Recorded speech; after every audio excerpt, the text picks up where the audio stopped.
আসসালামু আলাইকুম। নাজমুল ইসলাম রাজু স্বরচিত যে কবিতাটি শোনাবো, কবিতাটি আমার এক ভাই মাহফুজুর রহমানের অনুরোধে লিখেছিলাম।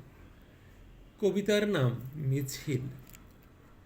ওরে তোরা আয় বেরিয়ে, খবর পেলাম আমি, এমনি খবর শোনার পরে যায় কি থাকা থামি। উত্তরাতে নামছে মিছিল কার্ফু ভেঙে দিয়ে, ছাত্র নবীন পড়ছে ফেটে জীবন হাতে নিয়ে। মিলছে তাদের ওই মিছিলে দেশ জনতা ঢলে, নিয়ে তোরা সব নিয়ে গুছিয়ে যাব মোরা দলে। আসছে মিছিল আরও খবর তাজা আমার কাছে, যাত্রাবাড়ির পথ ধরেছে অন্য পথেও আছে।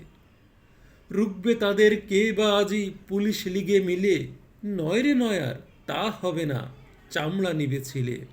ছাত্র সাথে এই জনতা শুনবে না আর মানা, পাপের ওদের হিসাব কত আছে সবার জানা। আছে বুকে সত্য সাহস দেশমাতার ওই তরে, চল রে সবাই এমনি সময় মন কি টেকে ঘরে। চল না রে তাই নয় দেরি নয়, গণভবন গিয়ে গুড়াই দিব কালনাগিনীর প্রাসাদ লাঠি দিয়ে। স্বাধীন হবে দেশটা আবার, রইবে সবে সুখে, দেখবে আলো বিশ্ববাসী ফুটবে হাসি মুখে।